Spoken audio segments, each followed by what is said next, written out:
From LALATE News headquarters in Santa Monica, this is Mornings LALATE.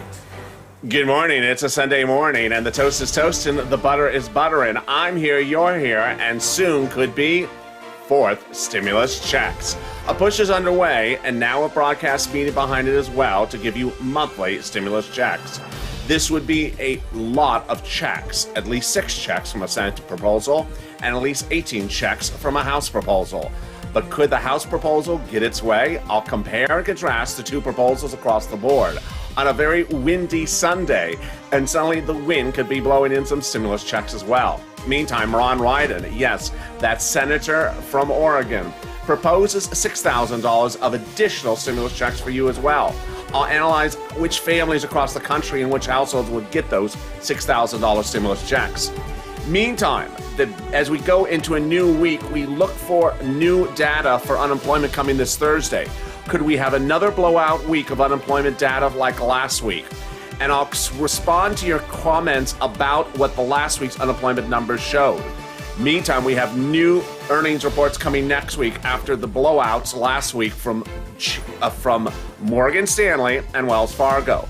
Coming on Tuesday, Friday, and Monday are some of the biggest analyst reports and earnings reports we have seen so far. Meantime, crypto could take this economy up or take it down. New video as well from your Surgeon General about the pandemic. It's a big morning and the toast is toasted. The butter is buttering. I'm here, you're here, and let's get to it. Let's get to early mornings LALATE.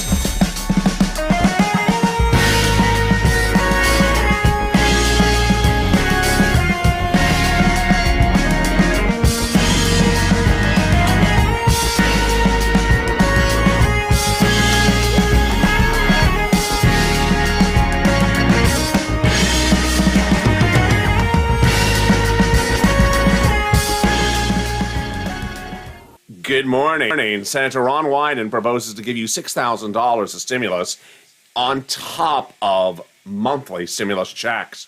And there's a lot of other standalone stimulus items that are brewing and toasting with the toast. How are you? It's a Sunday morning, and there's a lot of stimulus to cover in this broadcast. I'm so excited you're joining me. Whether we're covering the student loan debt forgiveness, the $1,700 of college financial aid, the EIDL developments and exclusive details you're going to hear only on this channel, or, of course, those monthly stimulus checks. I'm so excited you for joining me. Let's get right to it. But first, if you've not subscribed, make sure you subscribe. Also, like this video. And if you've not become a member, consider becoming a member. Next week's going to be a critical week. It really is for purposes of forced stimulus for 2 reasons so far manifesting themselves. Number one, next weekend is going to be climate week, and there's no way for the president to run from climate and his support for climate. His forced stimulus package has 3 provisions in there. And the first is infrastructure, second is climate, and third is taxes. Climate is what the Republicans say kills the deal. They say there's no bipartisan support from them. They're not doing climate. Next week will be all about Climate Day, Climate Earth Day, climate summits. So the president will certainly get a lot of questions about climate, and the Republicans will certainly get a lot of responses to climate. Next, we're starting to push up on the 2-month deadline to start a reconciliation. So Leader Schumer and Speaker Pelosi are not going to wing it. They're not going to risk it. They're not going to roll it out like a pile of dice. They're going to go for reconciliation whether the president wants to or not. And at one point, they're going to say, Mr. President, we have to start. It's taking too long. So at some point, the optics of doing bipartisanship is going to stop, and the push for reconciliation is going to start. Also really important this coming week is a lot of economic data. Boy, last week we saw economic data after economic data that blew it out of the market, blew it out of projections. It was the fastest growth we have ever seen in some cases from some of these analytics over 10 years. What does this mean for stimulus? Get it to that Senate as soon as possible. There is a concern that the economy is rebounding too quickly. You don't want to risk stimulus. And let's get right to the data right off the bat. It's important to understand that this next week we're going to have a series of items repeating themselves, like unemployment you see every Thursday morning, like a lot of corporate earnings. But let me get right to the unemployment, because that caused a lot of questions and comments from viewers in the comments to yesterday's video, and I want to respond to them right away. First, the unemployment numbers last week, new unemployment claims were the lowest ever reported in the history of this channel. They came in at its best level since March of 2020. The first number I'm showing you is the number of new unemployment claims, meaning that these are people who have newly gone on unemployment, who have never been on unemployment before during this period. It was predicted to be at 700, 800, 1 million, and it dropped to 576. Some of the viewers of this channel have dropped in the comments. The reason the number dropped is because people had to file new claims. That doesn't make sense. If they had to file new claims, the number would have gone up. The number would not have dropped. But even if you do take that narrative that the number dropped because they had to file new claims, that wouldn't explain this number. This is the most important number for purposes of stimulus. It's even more important than the number before that. It's continuing unemployment claims. It shows how many people continued from unemployment the week before. If you have a file with unemployment, whether you have to recertify or reapply, this is still you. The number dropped to its lowest level and the fastest drop we have ever seen, 1 million in 1 week. States that spurred the growth were California reopening, Virginia, Texas, all currently open, and Ohio. Here's what you need to know. It's important to understand that the economy is rebounding. It's not rebounding at the rate we thought it was going to be, where full recovery will be next year. It's rebounding faster. You don't want to run from the data. You don't want to dispute the data. You don't want to think that we are in a worse situation than we are. Why? Because at one point, the jobs are going to be restored. At one point, the unemployment numbers will have dropped significantly. And at that point, there won't be any way to explain it. It will just have dropped. So you don't want to run from the data. The data works in your benefit to know on the horizon we're rebounding faster than we predicted. And let's understand it as well.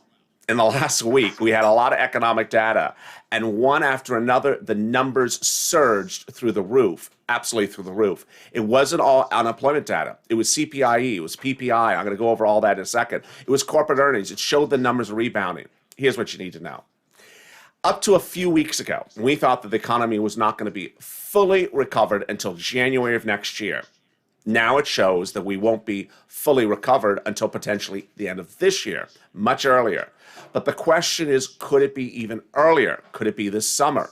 No one knows because the data is moving too quickly. Here is the money at issue for purposes of fourth stimulus. First, the recon path is the most important path to get it done, and it's the only path to get stimulus checks out the door. The Republicans don't want to give stimulus checks, and it is the senators and the House members who want to give you those stimulus checks. Let me analyze for you the differences between the two proposals. So on one side, you have the House members. On the other side, you have the Senate members. The way they differ is the following. First, the House members want to give you stimulus checks for the pandemic plus 1 year. That means that they want to give you a stimulus check every month while the pandemic's still going on, and then continuing 1 year thereafter.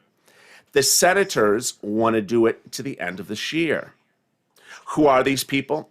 The House members are progressives. The senators are elder statesmen. They're not junior statesmen like the House members. And then the amount of the checks differ. The House members want to pay $2,000 the first month, $1,000 thereafter. Senators, we don't know the amount, but word on the street is this. Wow. The House members' number is dwarfed by this Senate proposal. Insiders believe the senators want to pay you $1,400 a month over 6 months, which would be $8,400, or $2,000 a month over 6 months would be $12,000. Now, here's a new development breaking just this morning, which is not directly on stimulus, but is showing the push of progressives. It's very peculiar. I don't cover refugee numbers on this channel for obvious reason, but on Friday, the president reversed a policy that he had campaigned for, and he had said just in February. In February, he said that he was going to lift the number of refugees allowed in this country much higher than the prior administration. He was going to have a blowout number. The prior administration was 15,000. He was going to do 125,000, said Biden. That was in February. On Friday, he said, no, I changed my mind. We're doing 15,000. The progressives House members, the same ones that are fighting to give your stimulus checks every month. So what's going on here? What do you mean you're going from 125 to 15? We're not going to sit by and allow this to happen. And then there was talk about 62,000, 74,000. Here's what I want you to know starting this Sunday morning. The progressives got their way. The president has reversed himself since just Friday evening on this refugee number, saying he'll go from 15,000 much higher. So it's showing the push of those House members is much stronger than we estimate. Those progressives are really getting very successful on getting things that they want. What is on the to-do list? Well, the to-do list, which I haven't shown you in a few days, starts with MSC, hashtag MSC. But don't count out. Don't throw away. Don't think it's not going to happen. FPUC retro or SSI reform or hazard pay or minimum wage, because those progressives showed this weekend that they are ready to push when they need to push, even if it's their same policy. And one thing I didn't really explain to you is that in the case of that refugee situation, they were very vocal. So let's go back to this number. Wow, this is huge. This is just huge. I mean, look at this. This would be the single biggest payout that any viewer of this channel has ever gotten. This is bigger than SSI or SSDI $2,400, bigger than FPUC retro, bigger than hazard pay. This is huge. And here is where the great news is starting. The great news is starting that since Friday, broadcast media has been listening to this channel and has now taken the narrative of this channel and put it front page news.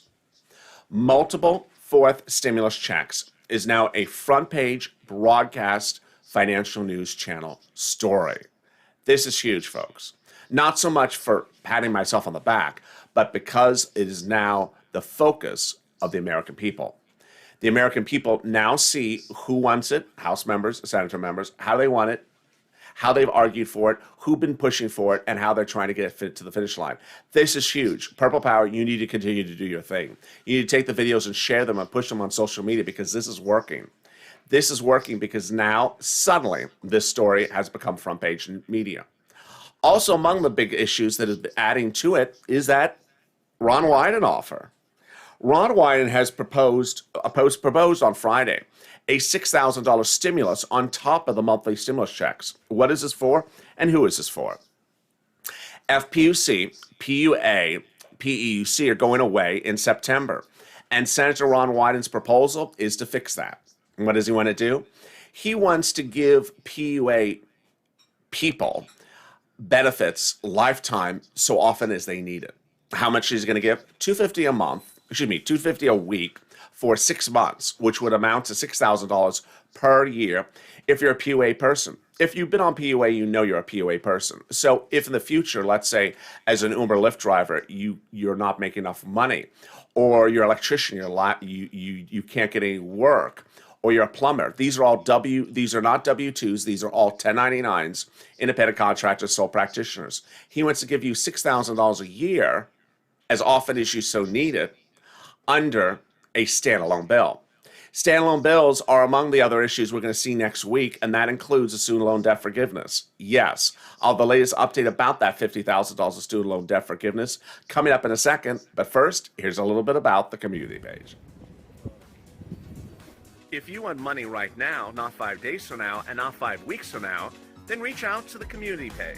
The volunteers can help you find that money for rent and utilities.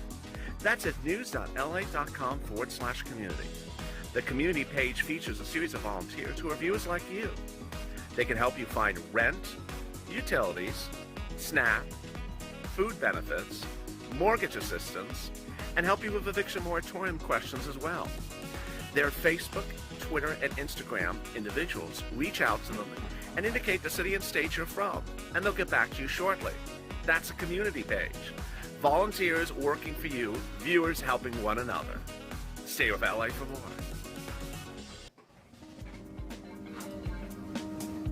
Join LALATE Daily for the excitement of the new LALATE live daily. The excitement starts on mornings LALATE at 9 a.m.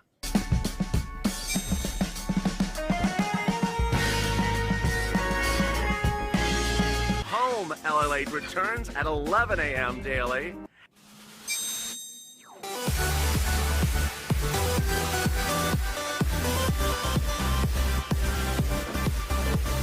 And then afternoons LALATE at 1 p.m.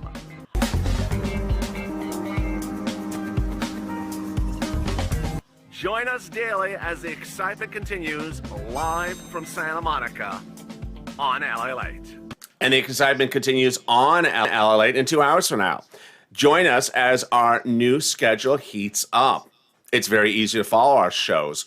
Our shows are every 2 hours now, starting with this one.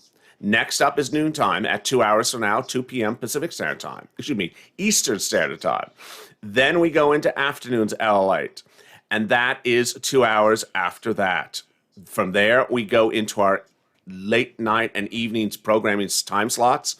Afternoons LALATE returns at 6 p.m. Eastern Standard Time. Evenings LALATE at 8 p.m. And late night, our Laugh a Minute program is at 10 p.m. Eastern Standard Time. How are you? The toast is toasted. The butter is buttering. I'm here. You're here. And I'm so excited for you to join me on a Sunday day.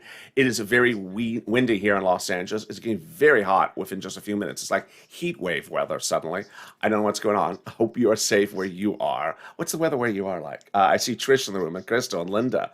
And there's Peter as well. If you've not subscribed, make sure you subscribe. Also like this video. And if you've not become a member, consider becoming a member. Purple Hawk, Purple Power, or Calcino VIP. Someone in one of the comments during the break said, are we getting this forced stimulus? What is this? Are we getting it? Of course you're getting it. If the House members and the senators have their way, there's only two ways you would not get your forced stimulus. One, they take too long and the economy rebounds. So far, they haven't done that. Second, that the president gets bipartisan relief and the Republicans roll over and give you climate. Do pigs fly? No. Does sirloin fly? No. So far, you look pretty safe on this one. So the way we go.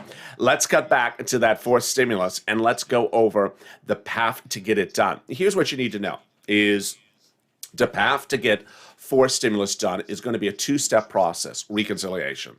But there is two possibilities on how they can do it.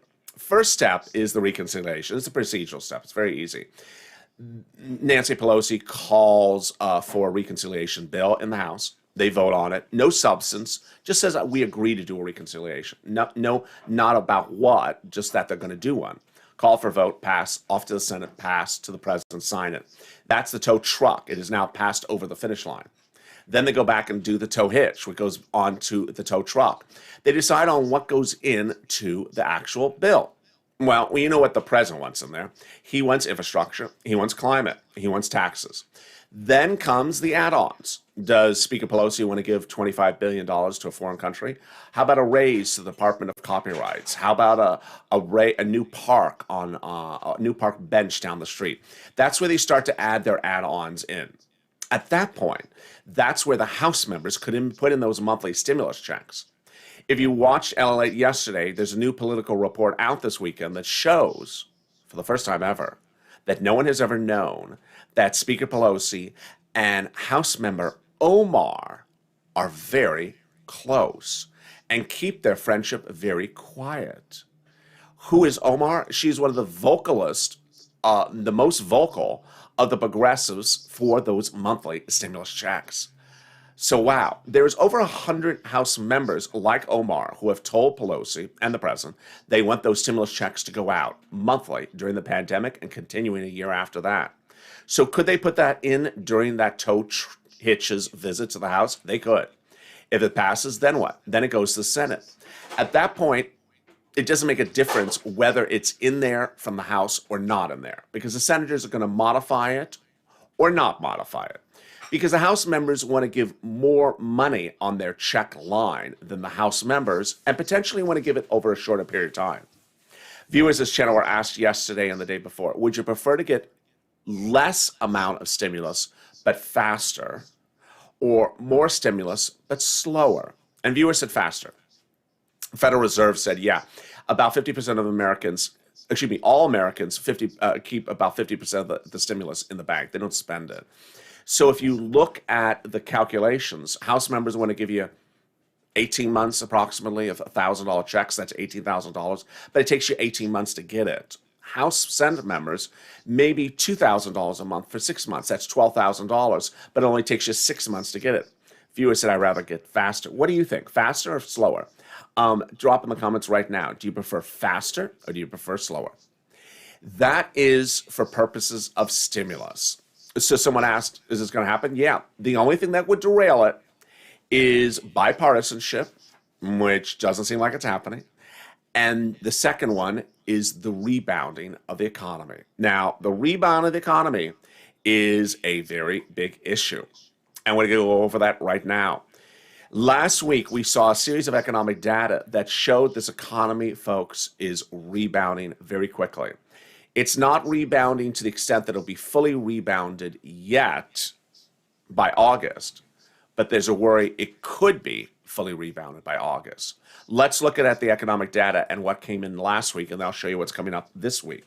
Some viewers like slower, some like faster. Charlene likes faster, Crayola likes faster, Robert likes slower, Colleen likes slower. CPI came in on Tuesday last week, and boy, folks, look at this number. It was the highest growth number, which shows our earnings growth of this country since 2018. We grew at a rate of 2.5% for March, the highest growth since 2018. That's where we started the week. Then we had the Coinbase IPO, one of the most successful IPOs of the year. Then we had that unemployment number on Thursday, jaw-dropping, best number since March of 2020. And then we had the drop of unemployment claims, the largest drop that we've seen across the board. We weren't done then.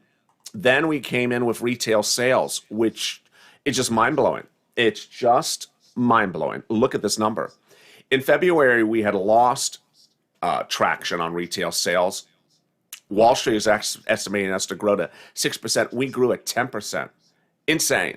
Insane. It's through the roof. And the numbers continue to hit thereafter. Starting to come after that were the earnings reports. Q1 2021 earnings reports started last week. What is Q1? It's January, February, and March earnings reports from corporate America. What do they see? Wells Fargo. Let's look at Q1 Wells Fargo. Beat expectations of Wall Street by double. Wall Street is expecting 0.70. A share came in at $1 a share. Then came Goldman Sachs. Oh my goodness. People, look at this. Goldman Sachs blew it out of the water. It came in double what Wall Street's expecting. Now, here's what you need to know is that you may say, well, that's a bank. That's a bank. What does that have to do with me? I'm not a bank. Here's what you need to know is that you want to look at how Wall Street anticipated the estimated where the number was going to come in and where the number actually came in. Meaning that Wall Street's trying to determine when this economy is fully rebounded, which has everything to do with you for stimulus. And Wall Street can't predict how rebounding corporate America is occurring. They can't estimate how strong the growth is of banks, businesses, or the economy. And in every occurrence last week, they undervalued it nearly 50%. This shows you, thank you, Scott, for the dancing pair. This shows you that this economy is rebounding faster than anyone knows, even the biggest analysts on Wall Street. And here was an example. On Friday, this came in, Morgan Stanley. Again, look at 2020, $1.7 billion in profits. Q1 2021 came in at $4.1 billion. Oh my goodness. This is just incredible. So what are we seeing for next week? And what can next week tell us about stimulus? Well, we're going to see the president talk about climate, but we're going to see a lot of big corporate earnings that could determine whether this economy is going to be fully rebounded much earlier than we thought. Coca-Cola comes in on Monday for corporate earnings. Jim Cramer says of Coca-Cola, we expect good numbers from them and a great story about food service reopening. United Airlines reports Q1 on Monday. If there's anything like Delta, I think it's going to be the right place to be. Then J&J comes in on Tuesday with Procter and Netflix. Oh, it's a cat. Scott says it was a cat. Well, I appreciate that, Scott, for the cat. Oh, meow. It was a meowing cat. On Tuesday, Johnson & Johnson reports, and Jim Cramer says, I bet Johnson & Johnson has a fantastic quarter and reveals an even better pipeline. And then Netflix on Tuesday as well. Cramer says Netflix conference calls even have good content. There's Deborah with a flexing purple woman. Thank you, Deborah, for the flexing purple woman. I really appreciate it. But people, Friday is your day. Friday is your day. Honey, Friday is your day. Why? Because Friday is going to be the big days for numbers that shows growth of this economy. On Friday, Cramer says Honeywell's numbers could still go higher, but listen to what he has to say about American Airlines. For American Airlines credit, travel, and entertainment lines, we should be able to get a good read on the strength of the recovery going forward. OMG. There you go. The biggest indicator of where forced stimulus is going to go, the biggest indicator of how quickly this economy is rebounding is corporate America, is those consumer price indexes, is unemployment. So this Thursday, new unemployment number, boy, you got to watch that with me. This Thursday morning on Mornings at LALATE, I'll have the new unemployment number. And then Friday, those earnings, especially American Express, wow, that will be a shocker.